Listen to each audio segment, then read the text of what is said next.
भानगढ़ भारत में स्थित एक ऐतिहासिक स्थल है जो अपनी डरावनी प्रतिष्ठा और रहस्यमय वातावरण के लिए जाना जाता है। इस स्थल से जुड़ी कथाएं इसे भारत का सबसे भुतहा स्थान मानती हैं। यहाँ 17वीं शताब्दी के किले, मंदिर और अन्य संरचनाओं के खंडहर शामिल हैं। स्थानीय मान्यताओं के अनुसार यहाँ सूर्यास्त के बाद और सूर्योदय से पहले प्रवेश वर्जित है, क्योंकि इसे प्रेतवाधित माना जाता है। 4 दोस्तों आरव, विक्रम, मीरा और रिया ने भानगढ़ किले में रात बिताने का रोमांचक और खतरनाक निर्णय लिया। किले के अंदर जाना सरकार द्वारा प्रतिबंधित है, लेकिन उनके रोमांच की भूख ने उन्हें हर नियम तोड़ने पर मजबूर कर दिया। शाम को सूर्यास्त होते ही वे अपने वाहन से किले की ओर रवाना हुए। रास्ते में घने जंगल, सूनी सड़कें और पेड़ों की सरसराहट माहौल को डरावना बना रही थी। स्थानीय लोग उन्हें चेतावनी देते रहे, किले में रात मत बिताना, ये खतरनाक है, लेकिन उनकी बातें दोस्तों के लिए मात्र अफवाहों से अधिक कुछ नहीं थीं। रात करीब 10 बजे वे किले के पास पहुंचे। मुख्य गेट बंद था और सुरक्षाकर्मी गश्त पर थे। आरव ने गुप्त प्रवेश की योजना बनाई। उन्होंने पीछे के जंगल से होकर किले की दीवारों के पास जाने का रास्ता चुना। रास्ते में उन्हें अजीब सी गंध और दूर से आती हुई अस्पष्ट आवाजें सुनाई दी। मीरा को महसूस हुआ जैसे कोई उन्हें देख रहा है, लेकिन उसने चुप रहना बेहतर समझा। दीवार के एक टूटे हिस्से से वे अंदर घुसे। अंदर का नजारा रहस्यमयी था। पुराने खंडहर, टूटे हुए स्तंभ और दीवारों पर अजीब आकृतियां किसी प्राचीन सभ्यता का संकेत दे रही थीं। हवा भारी लग रही थी, मानो कोई अदृश्य शक्ति उन्हें देख रही हो। जैसे ही वे किले के आंगन में पहुंचे, विक्रम का टॉर्च झपकने लगा। तभी मीरा ने एक कोने में हलचल देखी। जब सबने ध्यान दिया तो वहां कुछ नहीं था। इस घटना ने माहौल को और डरावना बना दिया। रिया ने सुझाव दिया कि वे मुख्य महल तक जाएं। महल की ओर बढ़ते समय उन्हें रास्ते में एक टूटा हुआ झूला और जले हुए पेड़ों का झुरमुट मिला। विक्रम ने मजाक में कहा, यहाँ तो बच्चों का स्कूल भी रहा होगा। तभी झूले से एक धीमी सी आवाज आई, मानो कोई उसे हिला रहा हो। सभी सहम गए, लेकिन आरव ने उन्हें हिम्मत बंधाई। महल के मुख्य द्वार पर पहुंचकर उन्होंने पाया कि द्वार पर तांत्रिक चिन्ह बने हुए हैं। जैसे ही उन्होंने अंदर कदम रखा, हवा ठंडी हो गई और एक अजीब सी सिहरन उनके शरीर में दौड़ गई। महल के अंदर का दृश्य और भी डरावना था। टूटी फूटी मूर्तियां, जले हुए कालीन और खंडहरों से टपकता पानी एक भयानक माहौल बना रहे थे। दीवारों पर अजीब आकृतियां बनी थीं, जिनमें मानव और दानव के बीच की लड़ाई के चित्र दिख रहे थे। रिया ने एक पुराने शीशे को देखा जो टूटा नहीं था। शीशे में अजीब प्रतिबिंब दिखाई दे रहे थे, जैसे वे खुद को नहीं बल्कि किसी और को देख रही हो। मीरा ने उसे छूने की कोशिश की, लेकिन विक्रम ने उसे रोक दिया। तभी घुंघरुओं की धीमी आवाज गूंजने लगी। सभी चुप हो गए। आवाज पास आती गई और फिर अचानक रुक गई। चारों एक साथ उस दिशा में गए, लेकिन वहां कुछ नहीं था। आरव ने कहा, यह सब हमारा भ्रम है, हमें डरने की जरूरत नहीं है। जैसे ही वे एक और कमरे में गए, वहां एक पुरानी किताब मिली। किताब में रहस्यमयी भाषा में लिखा हुआ था, जिसे कोई समझ नहीं पाया। मीरा ने उसे खोलने की कोशिश की तो अचानक से हवा तेज हो गई। किताब अपने आप बंद हो गई और विक्रम ने महसूस किया कि कोई उसे पीछे से धक्का दे रहा है। घबराहट में वे सभी महल के बाहर खुले आंगन में आए। तभी एक परछाई आरव के पीछे दिखी। रिया ने चिल्लाते हुए कहा, आरव, पीछे देखो। लेकिन जब उसने पलट कर देखा तो वहां कुछ नहीं था। जैसे जैसे रात गहराती गई, घटनाएं और भयावह होती गईं। विक्रम के हाथ पर रहस्यमयी चिन्ह उभर आया और वह अजीब तरह से बड़बड़ाने लगा।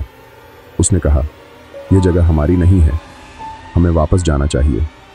भानगढ़ किले से निकलने के बाद चारों दोस्त आरव, विक्रम, मीरा और रिया खुद को सुरक्षित महसूस करने लगे थे। लेकिन यह सुरक्षा सिर्फ एक भ्रम था। किले के अंदर जो भी घटित हुआ वह उनके साथ वापस आ चुका था। जब वे कार में बैठे तो रास्ते में विक्रम का व्यवहार असामान्य होने लगा। वह बार बार शीशे में झांक रहा था और बड़बड़ा रहा था, वो हमें देख रही है, वो आ रही है। शुरुआत में दोस्तों ने इसे डर का असर समझा, लेकिन जल्द ही स्थिति गंभीर होने लगी। शहर पहुंचते ही विक्रम ने अचानक चीखना शुरू कर दिया। उसकी आवाज में घबराहट और गुस्सा था। आरव ने उसे संभालने की कोशिश की, लेकिन विक्रम ने उसे दूर धकेल दिया। उसकी आंखें लाल हो चुकी थीं और उसका चेहरा विकृत सा लग रहा था। मीरा ने डॉक्टर को बुलाने का सुझाव दिया, लेकिन विक्रम चिल्लाते हुए बोला, कोई मुझे रोक नहीं सकता, मैं अब उनका हिस्सा हूं। विक्रम का यह व्यवहार सभी को डरा रहा था। वह रात में नींद में बड़बड़ाता और दीवारों पर किले में देखे गए तांत्रिक चिन्ह बनाता। एक दिन उसने घर के सारे शीशे तोड़ दिए और खुद को अंधेरे कमरे में बंद कर लिया। दूसरी ओर मीरा और रिया को भी अजीब अनुभव होने लगे। मीरा को लगता कि कोई हर वक्त उसे देख रहा है। उसे किले के आंगन में देखी गई परछाई बार बार दिखाई देती। रिया को बार बार घुंघरुओं की आवाज सुनाई देती, जो हर बार उसके करीब आती जाती। आरव ने इन सब के पीछे का कारण जानने के लिए इंटरनेट पर खोज शुरू की। उसे पता चला कि भानगढ़ किला न केवल श्रापित है, बल्कि यहाँ की आत्माएं लोगों का पीछा करती हैं। एक दिन जब रिया अपने घर में अकेली थी, तब उसे एक परछाई दरवाजे के पास दिखी। उसने सोचा कि यह उसकी कल्पना है, लेकिन जैसे ही वह पास गई, वह परछाई और बड़ी होती गई। उसने दरवाजा खोला, लेकिन वहां कोई नहीं था। घटनाएं बढ़ती जा रही थीं। विक्रम ने अचानक खुद को बंद कमरे में तांत्रिक अनुष्ठान करते पकड़ा। उसके चारों ओर मरे हुए पक्षियों की खाल और अजीब सामग्री रखी हुई थी। उसने दोस्तों से कहा, तुमने उन्हें छेड़ा है, अब सब भुगतेंगे। रिया ने आखिरकार इस मामले की जड़ तक जाने का फैसला किया।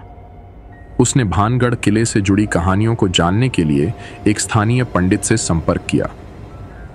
पंडित ने उसे बताया कि किले में जो किताब और शीशा था, वे तांत्रिक सिंघिया से जुड़े हैं। तांत्रिक सिंघिया एक अघोरी था, जिसने भानगढ़ पर कब्जा करने के लिए एक रहस्यमयी मंत्र का प्रयोग किया, लेकिन उसकी योजना विफल हो गई और किले की राजकुमारी ने उसे श्राप दे दिया। वह श्राप यह था कि किले में आने वाले हर व्यक्ति को आत्माओं के आतंक का सामना करना पड़ेगा। पंडित ने यह भी बताया कि वह किताब और शीशा सिंघिया के जादू का माध्यम है। इनसे छेड़छाड़ करने वाले पर आत्माओं का कब्जा हो जाता है। रिया को अब यह समझ में आ गया था कि विक्रम पर इन आत्माओं का प्रभाव क्यों है।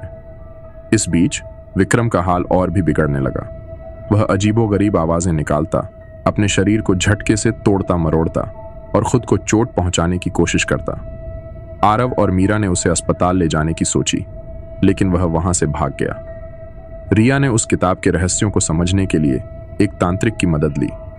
तांत्रिक ने कहा, यह साधारण आत्मा नहीं है, यह किले की ताकत है जो अपनी पकड़ मजबूत कर रही है। इसे रोकने का एक ही तरीका है, उसे वहीं वापस ले जाओ जहां से यह शुरू हुआ था। अब आरव, मीरा और रिया ने तय किया कि विक्रम को किसी भी तरह किले में ले जाना होगा, लेकिन विक्रम अब पूरी तरह से नियंत्रण में नहीं था। किले में प्रवेश करते ही विक्रम ने जोर जोर से चीखना शुरू कर दिया। उसकी चीखें ऐसी थीं मानो किसी अज्ञात ताकत ने उसे जकड़ लिया हो। वह जमीन पर गिर पड़ा और अजीब भाषा में बड़बड़ाने लगा। तांत्रिक ने तुरंत अपने मंत्रोच्चार शुरू कर दिए। उसने दोस्तों को चेतावनी दी, यह आत्मा बहुत शक्तिशाली है, इसे रोकने के लिए बलिदान देना होगा। जैसे ही उसने अनुष्ठान करना शुरू किया, किले में तेज हवाएं चलने लगीं। दीवारों पर अजीब चिन्ह चमकने लगे और अंधेरा हर ओर फैलने लगा।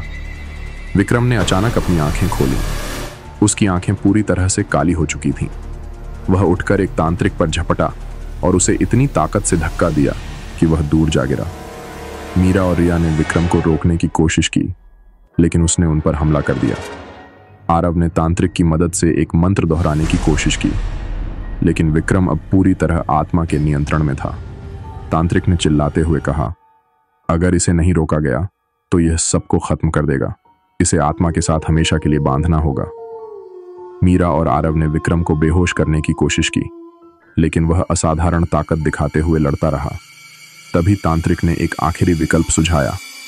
विक्रम को उसी जगह पर लाना होगा जहां आत्मा ने पहली बार किले में कब्जा किया था। सभी ने विक्रम को खींचकर किले के मुख्य चबूतरे तक लाने की कोशिश की। जैसे ही वे वहां पहुंचे, विक्रम ने जोर से चीखते हुए अपने हाथों से अपनी गर्दन पर खरोंच लगाना शुरू कर दिया। तांत्रिक ने अंतिम मंत्र का उच्चारण किया, जिससे आत्मा को मुक्त करने की प्रक्रिया शुरू हो गई। लेकिन जैसे ही मंत्र का अंतिम चरण शुरू हुआ, विक्रम के शरीर से एक भयानक काली परछाई निकलने लगी। वह परछाई हवा में लहराते हुए चिल्लाई, तुमने मुझे छेड़ा, अब तुम्हें इसकी कीमत चुकानी होगी। तांत्रिक ने विक्रम से कहा, तुम्हें खुद को इस आत्मा के साथ बांधकर इसे रोकना होगा। यह बलिदान ही एकमात्र रास्ता है। विक्रम ने एक पल के लिए अपनी चेतना पाई।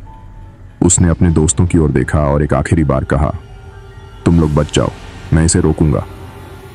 इसके बाद उसने खुद को आत्मा के चक्र में झोंक दिया। किले की दीवारें हिलने लगीं और वहां एक भयानक विस्फोट हुआ। जब सब कुछ शांत हुआ तो विक्रम वहां नहीं था।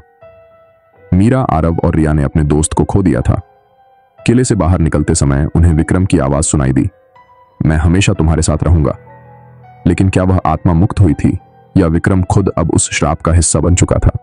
यह रहस्य अनसुलझा रह गया। भानगढ़ किला केवल एक ऐतिहासिक स्थान नहीं है, बल्कि अदृश्य शक्तियों का गढ़ है। यह कहानी हमें सिखाती है कि हर रहस्य को सुलझाना जरूरी नहीं होता। अगर आपको हमारी कहानी पसंद आई तो इस वीडियो को लाइक करें और हमारे चैनल को सब्सक्राइब करना न भूलें। धन्यवाद।